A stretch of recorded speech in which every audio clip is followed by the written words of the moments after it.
being more sure of ourselves and what we're doing going forward.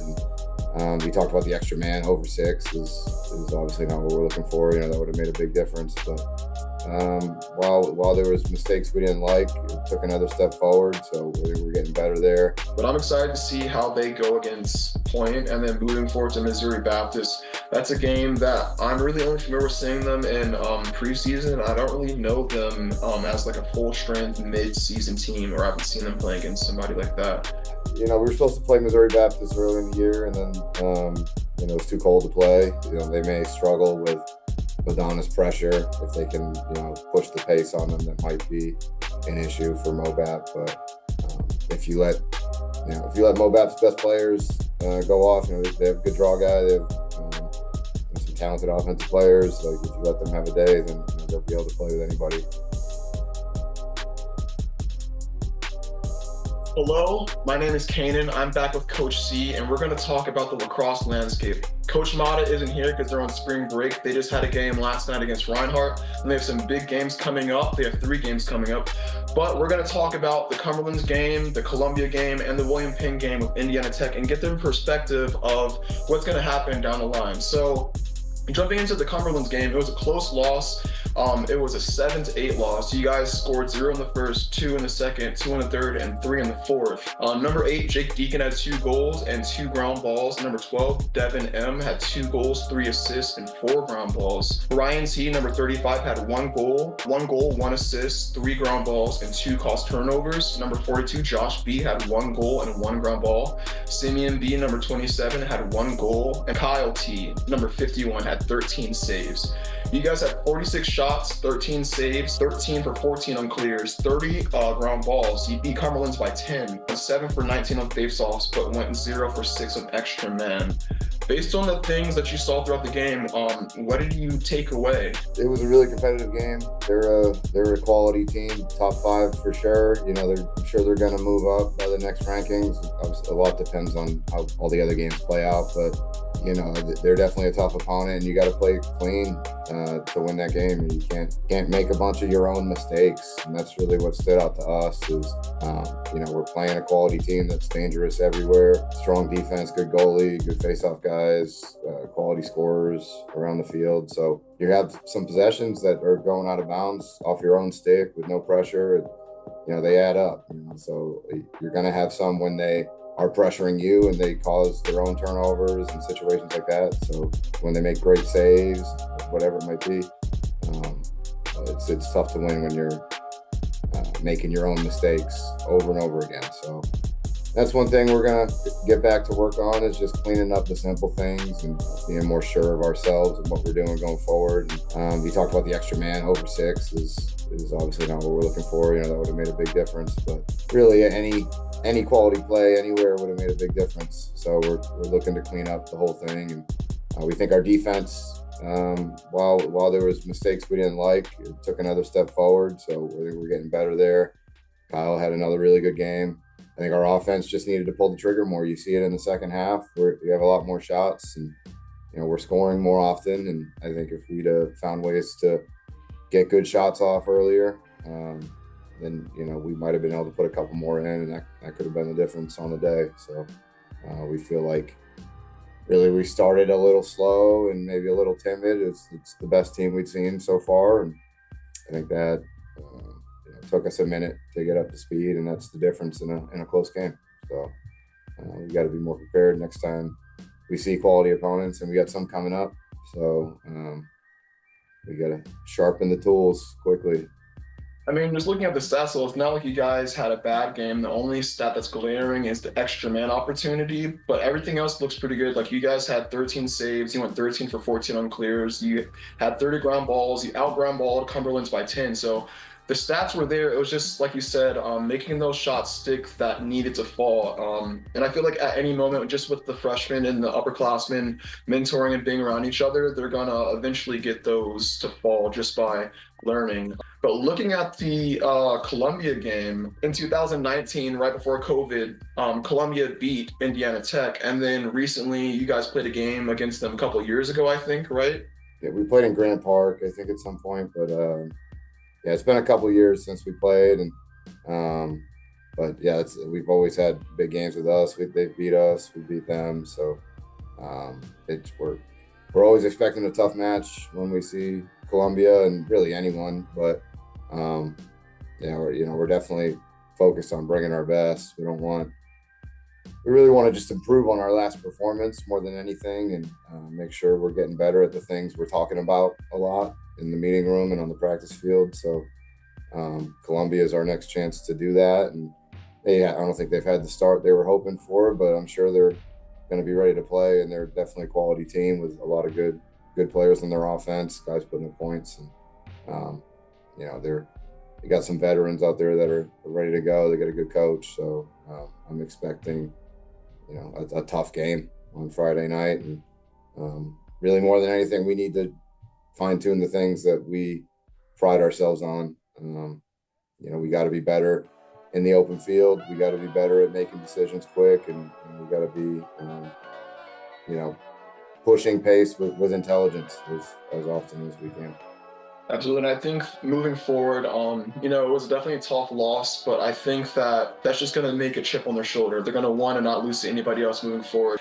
You guys will have a lot of things that can really get you guys ready, or things that can really challenge you guys if you allow them to, going on the road, moving forward, going into the WHAC March 29th. But looking over at Madonna's on a little bit of an away trip right now. They have 3 games lined up. They just played one last night against Reinhardt. They have Point coming up March 6th, Missouri Baptist March 10th, and then Benedictine March 15th.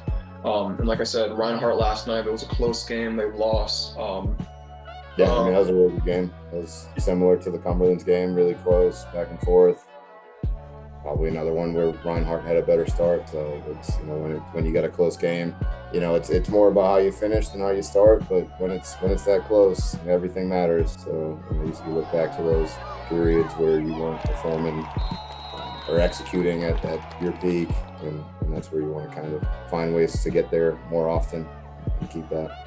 So, but I think that's someone's going to lose when you get top teams playing each other. They can't both win. So that's how that's going to go. Nobody likes losing, but I would imagine Coach Mata is focused on finding problems and working towards solutions so that they can be sharp when the WHAC play starts pretty soon. They were cooling off right when Reinhardt was catching up fire back again. So I'm looking at the stats from that game. Zachary L, number 6, we had 3 goals, 3 ground balls. Dylan H, number 14, 2 goals, 1 assist. Hayden B with 1 goal, number 5. Jackson G, 1 goal and 1 assist, number 31. Carter B, number 12, 1 assist. Shane A, number 44, 1 assist and 2 caused turnovers. Danny S, number 81, 1 assist, 3 ground balls and 2 caused turnovers. Demario W, number 13, 3 ground balls and 3 caused turnovers. Braden M, number 32, 2 ground balls, 2 caused turnovers. And then Aiden H, number 18, had 11 saves. They had 27 ground balls, 12 for 24 on faceoffs, 24 for 28 on clears, and 38 shots. They lost the ground ball battle by 2. Just looking at the game, again, I just think that, like I said, they started cooling off right when Reinhardt was starting to heat up again, but they were within 1 goal or 2 goals at one point. I couldn't tell because the scoreboard was wrong. 1 assist, 2 caused turnovers. They're doing the groundwork, like I said during the last game, but they're just not solidifying on the things they need to solidify. I saw some great clears, some great caused turnovers on the defense, and great saves, but I think at the end of the day, solidifying on those shots, making them worthwhile is the best thing to do. And not that they didn't take good ones, they just didn't solidify on the ones that they did have great opportunities on. There was a wide open clear right down the middle that I saw. It was a great save, but if they had that goal, it would have been the energy that they needed to keep moving, I think. Point March 6th, I think that's definitely a game that can get them redialed and get them ready to go moving into WHAC play on March 29th. I don't know much about them. I've only heard semi all right things. They have good ball movement. They have some guys with some good size. What do you hear about them within the WHAC? Yeah, I haven't had we've never played them, so I haven't had a chance to study them that close, but they seem to be athletic and talented, and they've been playing really close games with good teams, so I would think that's a competitive game. It'll be interesting to see how fast that game is.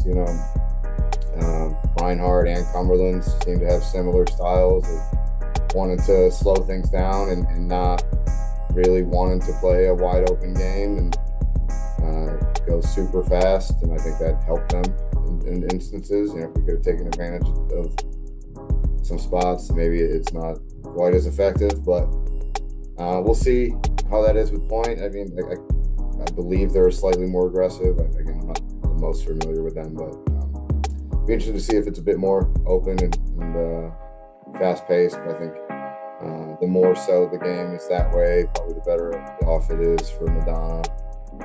And I think they were trying to create those, especially against Reinhardt, where they were pressing out pretty aggressive. So if they can create more opportunities on the defensive end, it might be a more open field game and a little more exciting, a little more scoring, probably a bit more in Madonna's favor if that's how that goes. But Point can control the ball and slow things down and be smart with the ball, and I think they're good enough to win this game too. So it should be competitive, but it will probably come down to who can control the pace and who's making smart decisions and executing well. So, but yeah, it'll be an interesting one to watch. I imagine Madonna's excited. It's a big game for Point too. I think they need, they've been close with a lot of teams, but they probably need a big one. So should be an exciting one. Excited to see. I think it's going to be a good defensive but offensive matchup as well. I think there's going to be some people that are going to be walking with a chip on their shoulder after that Reinhardt game. Defensively, I think that there's some great players that are going to stand up during the game. I know Danny S, Mario W, Braden M, of course Aiden. Those guys are putting up good numbers in terms of saves, ground balls, and cost turnovers this year. I'm pretty sure Demario is averaging, I think, like 3 or 4 cost turnovers a game, or in between there.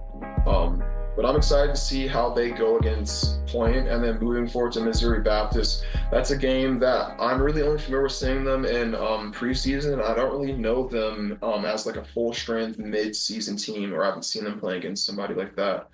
I'm excited to see that. What is your takeaway for that game?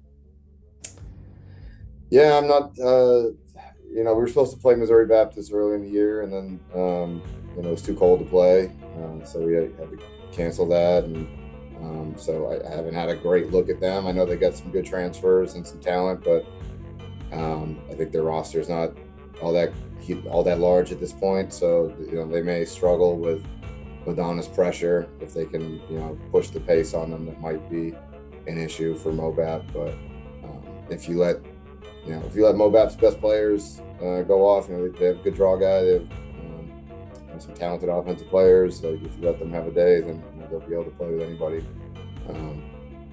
But yeah, I think if Madonna can push the pace on them, that would be a tough day probably for Mobap with just the depth they have available at the moment. But and again, I haven't seen them. It's been a while since we played them, and we didn't get that game in this year. So I only have the loose scout that we had back then, so I'm not the most familiar at the moment. I understand that, but you know what you do have, though? You have Benedictine. Let me hear that scout on Benedictine for them. March 15th, Benedictine, Madonna. What are your takeaways offensive, defensively for the players on Benedictine that could either affect the game, good or bad for Madonna? I think you better have a plan for Mac Postal. He's really athletic dodger, can finish from anywhere. He's going to be tough to get through. To stop with even a double, you got to be on his hip the whole time. He's a dangerous guy. Reminds me a bit of Malik Williams from Cumberland. But I think people underestimate him because you see the roster. You listed at 5'2", and I think people probably build up their own ideas, but I don't care how tall the guy is. He's really athletic, and he's got a really good shot. He's burned us a couple years in a row. So even this year, we did well, but he had a great day. So and he's surrounded by talented guys. I don't want to, I'm not going to list the whole roster, but I think if you can give Mac a tough day, you got a good chance of beating Benedictine. But they're a scrappy team. They're really athletic. They're going to ride hard the whole time. They're going to do everything at a high tempo. So I think it'll be, from a fan's perspective, when they play Madonna, a really exciting game because both teams are going to go fast. And both teams have talent on offense and defense, like to push the pace. So it should be a fun one. But yeah, Postal is something we haven't figured out. So I think that's step one. If you can stop him, then you're going to do well. They're definitely a team that has momentum that just seems to come out of nowhere. I feel like every time that I've seen or played against Benedictine, they seem like the game's kind of away, we're up by 3, and then all of a sudden they're back in the game with 3 or 2 more, and then we have to extend our lead a little bit more. And just thinking about all the games that Benedictine and Indiana Tech have played in quarterfinals, semifinals, just throughout their history, I definitely think that that is a game worthwhile looking at. That 13 to 20 win, right? 2013. Yep. Okay. Yep. The 13 to 20 win.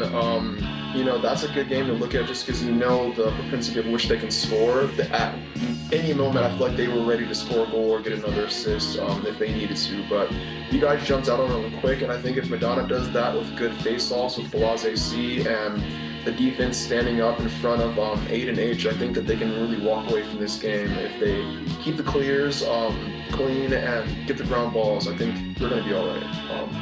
But yeah, Benedictine's that offense is serious. We played them a week before we played Cumberland. We put 13 on us. It's the most we've had scored on us this year so far. So